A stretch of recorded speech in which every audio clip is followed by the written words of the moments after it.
नमस्कार, आवाज India news में आपका स्वागत है। मैं हूं सलोनी सुमित शर्मा। रुक करते हैं इस वक्त की बड़ी। भारत सरकार ने पर्यावरण के मोर्चे पर एक अहम फैसला लेते हुए देश में 1 जुलाई 2022 से सिंगल यूज प्लास्टिक उत्पादों पर पूरी तरह प्रतिबंध लगा दिया है। सरकार ने ये फैसला inter governmental panel on climate change की ताजा रिपोर्ट पर विमर्श के बीच में लिया। 15 अगस्त 2022 आज़ादी के दिन तक पूरे देश में प्रयोग होने वाली प्लास्टिक वस्तुओं का निर्माण, आयात, भंडारण, वितरण, बिक्री और उपयोग नियमों के तहत बैन होगा। सिंगल यूज प्लास्टिक को 2 चरणों में बैन किया जाएगा। पहले चरण की शुरुआत 2022 से होगी। इस चरण में कुछ प्लास्टिक की चीजें जैसे प्लास्टिक के झंडे, गुब्बारे और कैंडी स्टिक बैन होगी और फिर 1 जुलाई 2022 से प्लेट, कप, ग्लास, कटलरी जैसे कांटे, चम्मच, चाकू, पुआल, ट्रे, रैपिंग, पैकिंग फिल्म्स, नियंत्रण कार्ड, सिगरेट के पैकेट आदि चीजों पर प्लास्टिक बैन रहेगा। कप, प्लेट, गिलास, चम्मच, चाकू, ट्रे, स्ट्रॉ, कैंडी और लॉलीपॉप में लगी डंडी समेत अनेकों वस्तुओं के साथ सिंगल यूज प्लास्टिक पहले हमारे घरों और पर्यावरण में प्रवेश करता है। इन पर रोक से जुड़े निर्णय के बाद बहुआयामी प्रभाव से होंगे। सरकार के अनुसार पहले उन वस्तुओं को चरणबद्ध तरीके से बैन किया जाएगा जिनका विकल्प आसानी से उपलब्ध हो सके। वही कचरा प्रबंधन प्रणाली के समन्वय की जिम्मेदारी शहरी, स्थानीय निकायों और ग्राम पंचायतों की होगी। इसके अलावा कंपोस्टेबल प्लास्टिक से बने कैरी बैग और पर मोटाई का प्रावधान लागू नहीं होगा। कंपोस्टेबल प्लास्टिक कैरी के निर्माताओं या विक्रेताओं को प्लास्टिक सामग्री की बिक्री या उपयोग करने से पहले केंद्रीय प्रदूषण नियंत्रण बोर्ड से एक प्रमाण पत्र प्राप्त करना होगा। आईपीसीसी की हालिया रिपोर्ट कहती है कि औद्योगिक काल के बाद के धरती के तापमान में 1.09% की वृद्धि हो चुकी है तथा आशंका है कि अगले 20 साल में 1.5 डिग्री की और बढ़त होगी। रिपोर्ट जिन समाधान परक विकल्पों की ओर संकेत करती है उनमें सिंगल यूज प्लास्टिक पर रोक अहम है। मनुष्य, पशु पक्षियों, वनों और मृदा की सेहत पर प्लास्टिक कचरे के दुष्प्रभाव की चिंताजनक रिपोर्ट हमारे सामने है। परिमंडल में मौजूद रहता है दुनिया का हर देश एक बार उपयोग कर कचरे में तब्दील कर दिए जाने वाले प्लास्टिक के पर्यावरण खतरे से जूझ रहा है। प्लास्टिक से होने वाले प्रदूषण पर चिंता जताई गई है। भारतीय नीति से पारिस्थितिक तंत्र की पुनर्स्थापना के संयुक्त राष्ट्र के आह्वान को मजबूती मिलेगी। ये नए नियमों से सरकार उत्पादकों, आयातकों और ब्रांड मालिकों पर नकेल कसेगी। हालांकि प्लास्टिक बैग को एक से अधिक बार उपयोग में लाने लायक बनाने के लिए उसकी संरचना में बदलाव भी किए जा रहे हैं। पैकेजिंग उद्योग से संबंधित व्यावहारिक दिक्कतों को दूर करने की मांग लंबे समय से हो रही है। भारत में जूट और बांस आधारित उद्योग की क्षमता का उपयोग किया जाना चाहिए। प्लास्टिक पर प्रतिबंध के क्रियान्वयन की अहम जिम्मेदारी राज्य सरकार की होगी। पर्यावरण को बचाने के इस साझा प्रयास में कानूनी प्रावधानों के अनुपालन के साथ जन चेतना की बड़ी भूमिका होगी। पर्यावरणीय गुणवत्ता पर्यावरण विभाग की ओर से जारी अधिसूचना में इस बात की जानकारी दी गई है कि अगर इन नियमों का कोई भी व्यक्ति उल्लंघन करते हुए पाया गया तो उसके खिलाफ पर्यावरण संरक्षण अधिनियम 1986 की धारा 15 के तहत कार्रवाई सुनिश्चित की जाएगी, जिसके तहत 5 साल की जेल के साथ 1 लाख रुपए का जुर्माना अथवा दोनों का प्रावधान लागू किया गया है। उपस्थित प्रेस कॉन्फ्रेंस में Vishal Rajan, Jaipur collector, additional district collector Ashok Sharma, Jaipur heritage Nagar Nigam commissioner मौजूद रहे। और किस तरीके से डिस्ट्रिक्ट एडमिनिस्ट्रेशन इसमें आगे बढ़ा? आज जयपुर ज़िले में जागृत जयपुर अभियान की शुरुआत की गई है।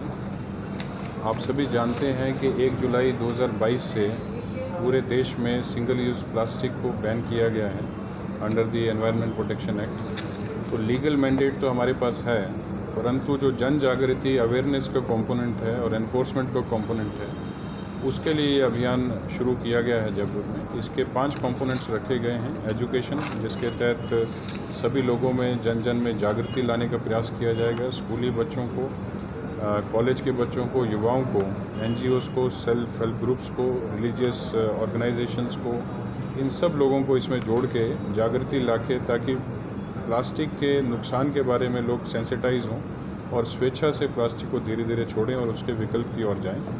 दूसरा कंपोनेंट इसमें एंगेजमेंट का है, जिसमें सिलसिलेवार ढंग से सभी जो इसमें स्टेक होल्डर्स हैं उनके साथ समय समय पर मीटिंग्स की जाएंगी और उनको प्रोत्साहित किया जाएगा कि वो इसमें प्लास्टिक के उपयोग को कम करें, धीरे धीरे ख़त्म करें। उसमें मैरिज गार्डन्स हैं, होटल्स वाले हैं, रेस्टोरेंट्स हैं, धार्मिक प्रतिष्ठान हैं, खड़ी ठेलों की एसोसिएशंस हैं। तो इन सब से जो स्टेक होल्डर्स हैं उनके साथ एंगेजमेंट किया जाएगा। तीसरी चरण में जो एनेबलमेंट है, हम सभी जानते हैं कि सिंगल यूज़ प्लास्टिक का यदि जाएगा मार्केट से तो उसकी जगह पे विकल्प भी होना चाहिए।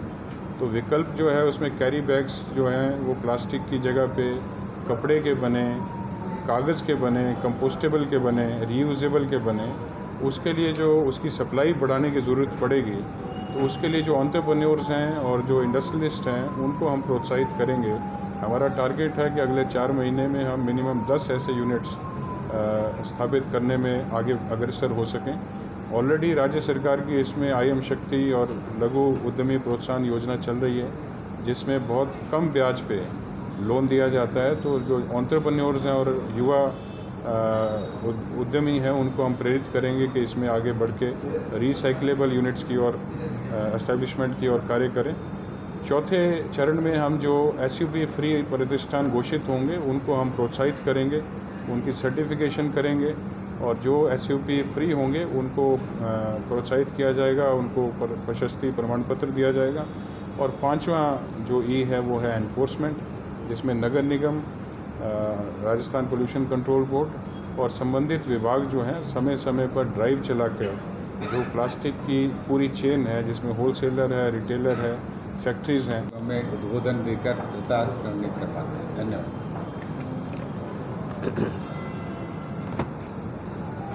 कमिश्नर साहब नगर निगम ग्रेटर, यहाँ पर उपस्थित मेरे अन्य साथी अधिकारीगण और मीडिया बंधुओं, सबसे पहले तो मैं आपका स्वागत करता हूँ आज के इस कार्यक्रम में। कमिश्नर साहब ने ऑलरेडी काफ़ी बिंदुओं को इसमें टच कर लिया। मैं जो उसके अलावा पॉइंट्स हैं उसमें बताना चाहूँगा। पर्यावरण संरक्षण अधिनियम 1986 के तहत भारत सरकार के पर्यावरण मंत्रालय ने 1 जुलाई 2022 से समस्त भारत में सिंगल यूज़ प्लास्टिक को लीगली बैन कर दिया।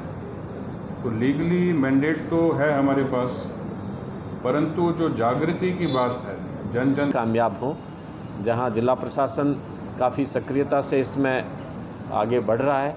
हम लोग पूरा इसमें कोऑर्डिनेशन में काम करेंगे और मुझे लगता नहीं कि हम कहीं किसी से पीछे रहेंगे। जो कानून की मंशा है उसको सोशल एक्सेप्टेबिलिटी के साथ में और विभिन्न संगठनों की जो स्ट्रेंथ है उसकी सिनर्जी को यूज करते हुए, हमारे पास मैन पावर है और दूसरे विभागों के पास अलग अलग स्ट्रेंथ है, कहीं विशेषज्ञ हैं, कहीं पब्लिसिटी की कैपेसिटी जैसे DIPR है या दूसरे संगठन है, कुछ जैसे मेडिकल डिपार्टमेंट की अपनी एक्सेस है बहुत सारे लोगों से, चिकित्सकीय संस्थानों से, मेडिकल शॉप्स भी बहुत बड़ी तादाद में है। तो जिस वर्ग का जो है, लेबर डिपार्टमेंट को भी यूज किया जा सकता है। कोशिश यही रहेगी, फर्दर इवॉल्व करेंगे, पर हाँ ये एडवांस में तैयारी अच्छी बात है ताकि लोगों को कई बार कहते हैं ना कि somebody was caught unawares, कि हमें पहले बता देते कि ये ऐसे होने वाला है, नहीं तो हम भी ऐसा कर लेते। तो ये विकल्प भी पहले से तैयार कर सकते हैं, लोगों को मौका रहेगा।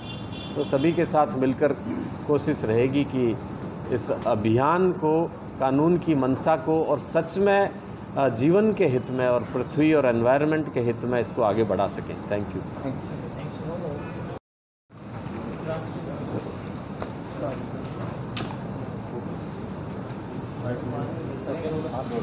सर, नगर निगम का इसमें किस तरह से सहयोग रहेगा?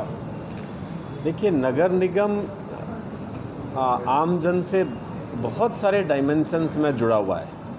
बहुत सारे जो स्टेक होल्डर्स हैं वो हमारे बहुत मामलों में हमसे जुड़े हैं। जिस तरह अभी बताया गया कि जैसे मैरिज गार्डन है, रेस्टोरेंट्स है, होटल्स है और भी बहुत सारे तरीके के हमारे लोग हमसे मिलते हैं जन्म मृत्यु के प्रमाण पत्र लेने, मैरिज सर्टिफिकेट लेने। हर लेवल पे कोशिश ये की जाएगी। हमारी बहुत बड़ी फ्लीट है व्हीकल्स की, इसमें चाहे वो कॉन्ट्रैक्चुअल व्हीकल है चाहे गवर्नमेंट व्हीकल है।